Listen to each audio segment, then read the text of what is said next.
ನನ್ನನ್ನ ನೋಡಿದ್ರೆ ಸಾಕು, ಈ ಊರಿನ ಜನ ಗಡ ಗಡ ಅಂತ ನಡುತ್ತಾರೆ.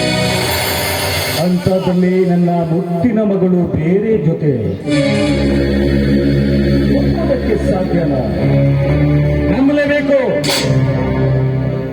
ಅಲ್ವಾ? ಇನ್ನೆಲ್ಲ ನಾನು ಗೊತ್ತಾಗೋದಕ್ಕಿಂತ ಈ ಕ್ಷಣನೇ ಗೊತ್ತಾಗಬೇಕು. ಇಲ್ಲವಾದ್ರೆ ಈ ಊರಿನಲ್ಲಿ ನಾನು ತಲೆ ಎತ್ತಿ ನಿಲ್ಲೋದಕ್ಕೆ ಖಂಡಿತವಾಗಿಯೂ ಸಾಧ್ಯ ಇಲ್ಲ. ಇವತ್ತು ನನ್ನ ಮಗಳು ಬರಲಿ, ವಿಚಾರ ಮಾಡೇ ಕಲಿತೀನಿ.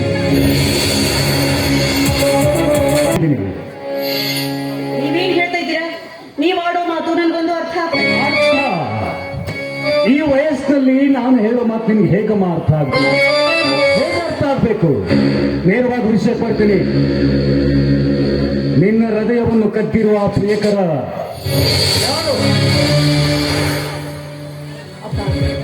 ನಾನಿನ್ ಏನು ಅಂತ ಹೇಳಿ, ನೀವು ಯಾವುದೋ ಕೆಲಸದ ನಿಮಿತ್ತವಾಗಿ ಅಂತ ಹೋಗಿದ್ರಿ. ನಾನು ಕೂಡ ಕಾಲೇಜ್ ಹೋಗಿದ್ದೆ. ದಾರಿಯಲ್ಲಿ ಬರ್ತಾ ಇರ್ಬೇಕಾದ್ರೆ ನನ್ನ ಕಣ್ಣಿಗೆ ಚಿತ್ರ ಬಂದು ದಾರಿಯಲ್ಲಿ ಹೋಗಿದ್ದೆ. ನನ್ನ ಆಸ್ಪತ್ರೆಗೆ ಕರ್ಕೊಂಡು ಹೋದ್ರು.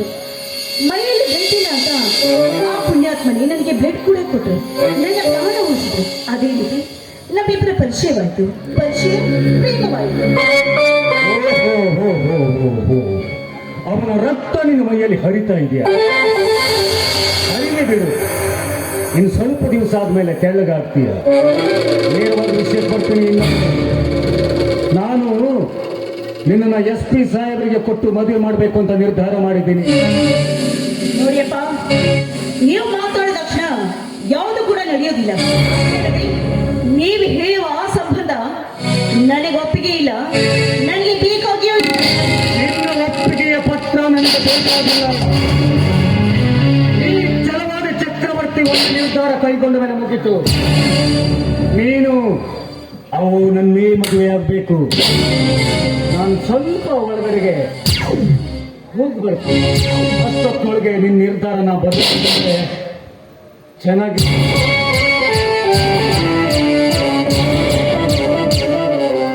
ನಮ್ಮಪ್ಪ ಎಂಥ ಕ್ರೂರಿ. ಮನಸಾರಿ ಪ್ರೀತಿಸ್ತಾ ಇದ್ದೀನಿ ಅಂತ ಹೇಳಿದ ಕೂಡ ಯಾವನು ಒಬ್ಬನಿಗೆ ಕೊಟ್ಟು ನನ್ನ ಮದುವೆ ಮಾಡ್ತೀನಿ ಅಂತ ಹೇಳ್ತಾ ಇದ್ದೀರಲ್ಲ.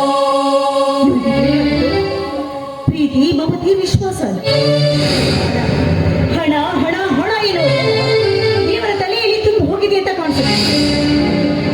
ಹಣವಿದ್ದವರಿಗೆ ಕೊಟ್ಟು ನನ್ನ ಮದುವೆ ಮಾಡ್ತೀನಿ ಅಂತ ಇದ್ದಾರೆ.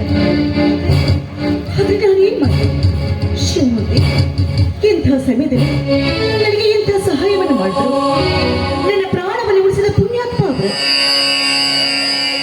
ಅವ್ರಿಗೇನಾದ್ರೂ ದ್ರೋಹ ಮಾಡಿ ನಿಜವಾದ್ರೆ ನನ್ನ ನಾವು ದೇವರಾದ್ರೂ ಮೆಚ್ಚಿಕೊಂಡ ಏನಾದ್ರೂ ಕೂಡ ಚಿಂತೆ ಇಲ್ಲ.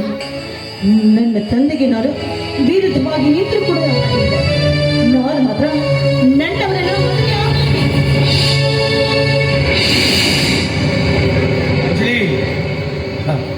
ಅವತ್ತಿಗೆ ಕೇಳ್ತಾ ಇದ್ದಿಲ್ಲ, ನಿಮಗೆ ಎಲ್ಲಿ ಕೆಲಸ ಸಿಕ್ತು ಅಂತ ಸರ್ಪ್ರೈಸ್ ಅಂತ ಹೇಳಿದಲ್ಲ. ನಾನು ನಿನಗೆ ಕೆಲಸ ಸಿಕ್ಕಿದ್ದು ನಿಮ್ಮ ಮನೆಯಲ್ಲೇ. ಇವತ್ತು ನಿಮ್ಮ ಮನೆಯಲ್ಲಿ ನೀನು ಮತ್ತು ನಿನ್ನ ತಂದೆಯವರು ಮಾತಾಡುವ ಆ ಪ್ರತಿಯೊಂದು ಮಾತುಗಳನ್ನು ನಾನು ಕೇಳಿಸ್ಕೊಂಡೆ. ನಿನ್ನ ಹೆತ್ತಪ್ಪನ ಮನಸ್ಸಲ್ಲಿ ಆಸ್ತಿ, ಅಂತಸ್ತು, ಐಶ್ವರ್ಯ ಕುಣಿದಾಡ್ತಾ ಇದೆ. ನಾನು ಬಡವನ ಬಾಳಂಗಳದಲ್ಲಿ ಬೆಳೆದ ಕೀಳು ಪುಷ್ಪ. ನಾನು ಏನೋ ನಿನ್ನನ್ನು ಅರಿಯದೆ ಪ್ರೀತಿ ಮಾಡಿಬಿಟ್ಟೆ. ಪ್ರೀತಿ ಎಂಬ ಸುಳಿಯಲ್ಲಿ ಸಿಕ್ಕಿಬಿಟ್ಟೆ. ಆದರೂ ಅನಿವಾರ್ಯ. ಶ್ರೀಮಂತರ ಜೊತೆ ಗುದ್ದಾಡೋದಕ್ಕೆ ನನ್ನ ಮನಸ್ಸು ಒಪ್ತಾ ಇಲ್ಲ. ಈ ಸಂದರ್ಭದಲ್ಲಿ ಪ್ರೀತಿಸಿದ ಪ್ರೇಯಸಿಗೆ ಒಂದೇ ಒಂದು ಮಾತು ಹೇಳಬೇಕು ಅನ್ನೋ ಆಸೆ. ಹೇಳ ಅಂಜಲಿ, ಹೇಳ ಅಂಜಲಿ, ಹೇಳ ಅಂಜಲಿ. ಅದೇನು ಅಂತ ಬಿಡಿಸಿ ಹೇಳಿ. ನಾನು ಹೇಳುವ ಮಾತಿನಿಂದ ನಿನ್ನ ಹೃದಯ ಒಡೆದು ಇಬ್ಬಾಗ ಆಗಬಹುದು.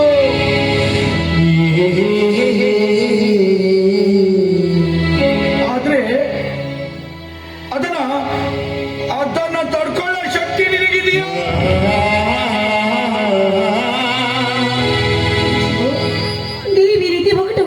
ಮಾತಾಡಿದ್ರೆ ನನಗೊಂದು ಅರ್ಥವಾಗುದಿಲ್ಲ. ವಿಷಯ ಏನು ಅಂತ ಸ್ವಲ್ಪ ಬಿಡಿಸಿ ಹೇಳಿ. ಪರಿಸ್ಥಿತಿನೇ ಹಾಗೆ ಬಂದ್ಬಿಟ್ಟಿದೆ. ಸಂದರ್ಭಕ್ಕನುಸಾರವಾಗಿ ಮನುಷ್ಯ ಮಾಡಿ ಬದುಕಬೇಕು, ಇಲ್ಲವಾದ್ರೆ ಅವನ ಅಂತ್ಯ ಆಗೋಗುತ್ತೆ. ಇಷ್ಟು ದಿನ ನಾವು ಮಾಡ್ತಾ ಇದ್ದದ್ದು ಪವಿತ್ರವಾದ ಪ್ರೀತಿ, ಪವಿತ್ರವಾದ